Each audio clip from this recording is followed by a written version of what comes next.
breath, my bellows, my heart, your hearth. Today, we carry a new ember. Today, we witness where it burned.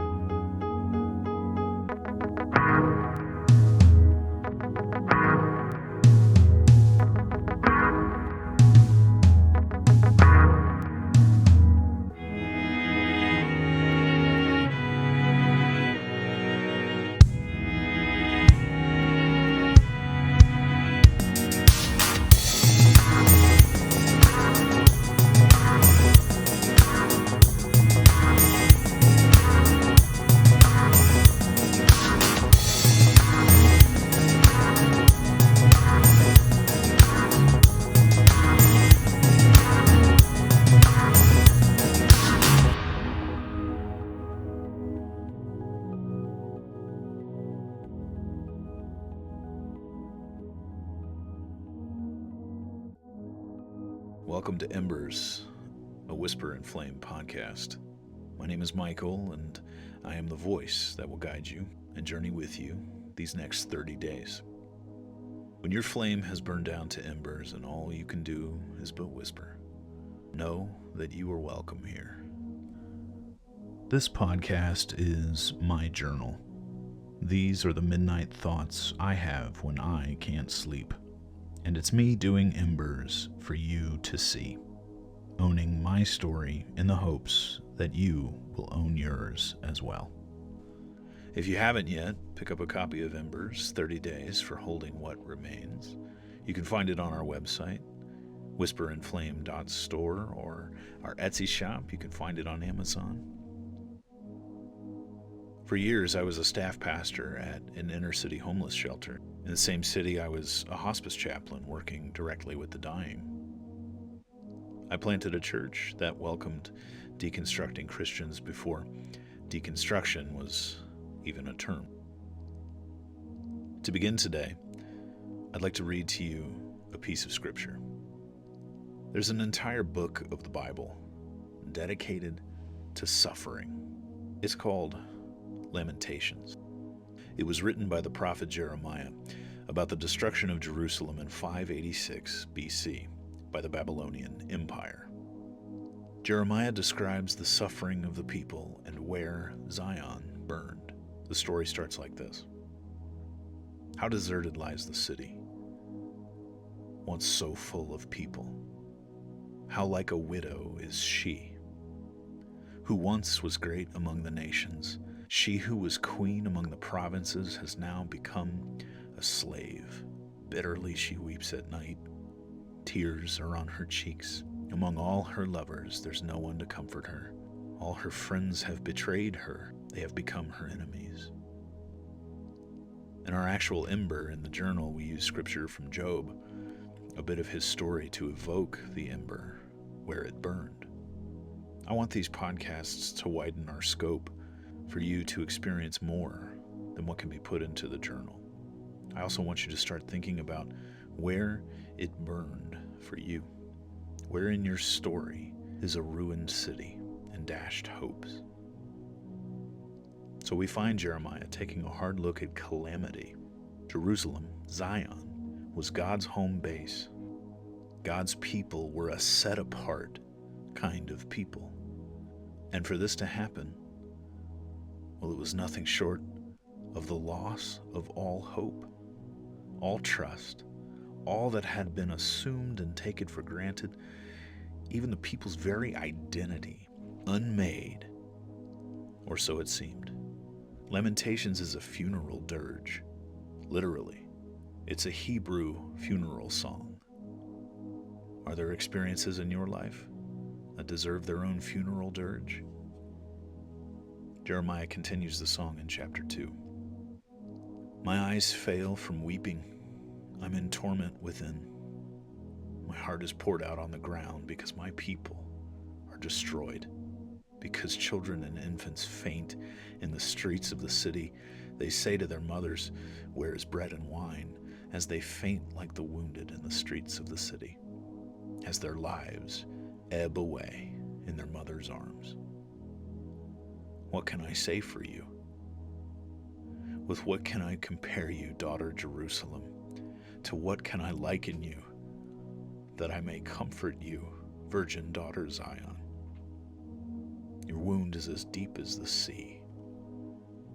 Who can heal you? I'm not sure why. It's not my city. But when he says a wound as deep as the sea, when I read that the first time, it made me cry. Maybe because I've known many people with wounds as deep as the sea. I've sat with them when they had cancer and their speech would drift off and then pick up as if they had been speaking continuously the whole time, as their brain struggled to fight the interruption to the firing of its own synapses. I've prayed with addicts for delivery as they wept, not wanting their identities to be this monkey on their backs anymore. I've wept with people who lost parents and parents who lost babies. I know lament and wounds as deep as the sea.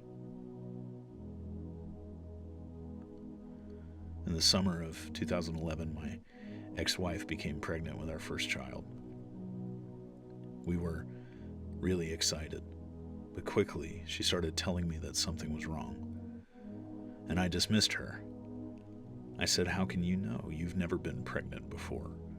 You don't know what it's like." Real Jim I was. But she persisted for months, despite me invalidating her. At midnight, as Sunday turned into Monday, Labor Day 2011, she began to miscarry our baby.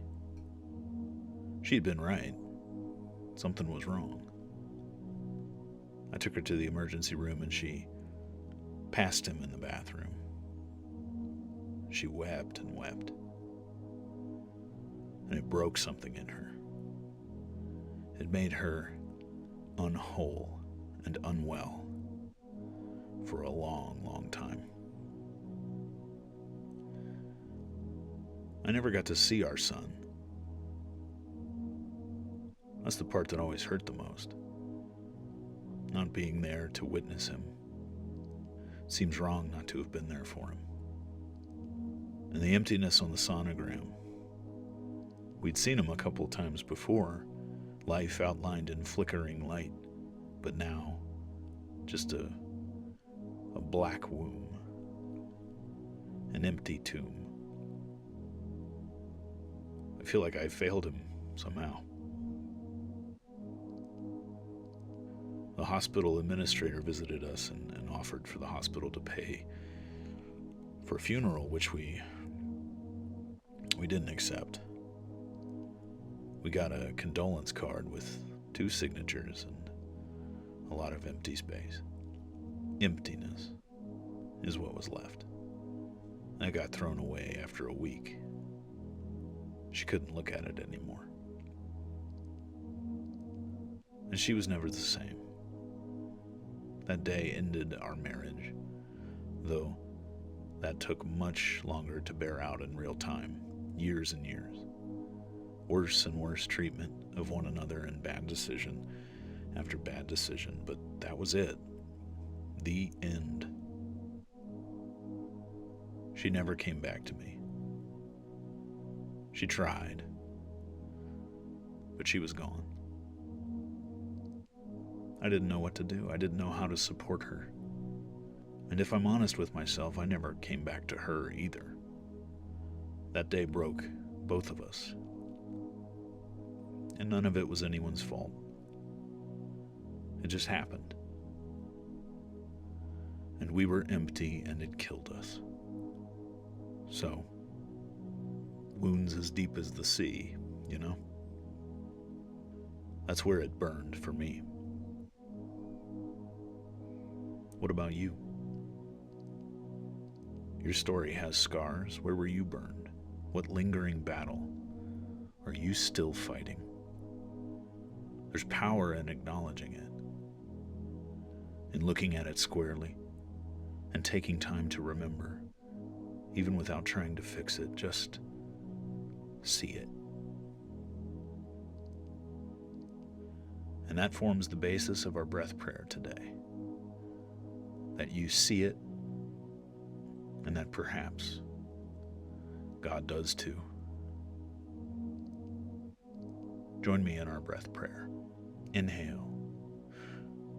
You see me. Exhale. In the place I burned. And again. Inhale. You see me. Exhale. In the place I burned. To conclude us today, one of the places in Scripture that I've always loved is Lamentations chapter 3. It's this spontaneous outbreak of hope while still validating the real-life calamity going on. Jeremiah, like all of us, blaming God. Like a lion in hiding. He dragged me from the path and mangled me and left me without help. He drew his bow and made me the target for his arrows. He pierced my heart with arrows from his quiver. He has broken my teeth with gravel. He has trampled me in the dust. I've been deprived of peace. I've forgotten what prosperity is. So I say my splendor is gone, and all that I hoped for from the Lord. I remember my affliction and my wandering, the bitterness and the gall. I well remember them, and my soul is downcast within me. Yet this I call to mind, and therefore I have hope. Because of the Lord's great love, we are not consumed, for his compassions never fail. They are new every morning. It is good to wait quietly for the salvation of the Lord. It's good for a man to bear the yoke while he is young. Let him sit alone in silence, for the Lord has laid it on him. Let him bury his face in the dust. There may yet be hope. May yet be hope. But maybe not for a long time. And that's okay. Burns take time to heal, and they leave scars. But even scars can be places God meets us. Thank you for joining me for Ember 2, Where It Burned. Be sure to visit whisperinflame.store or Etsy or Amazon and pick up your own copy of Embers 30 Days for Holding What Remains. Allow me to bless you as we depart for now. The Lord bless you and keep you. The Lord make his face shine on you and be gracious to you.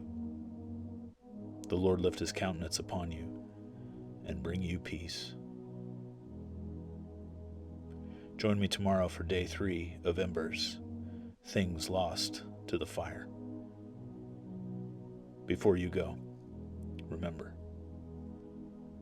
even the grave is not godless, but a child's lost and found.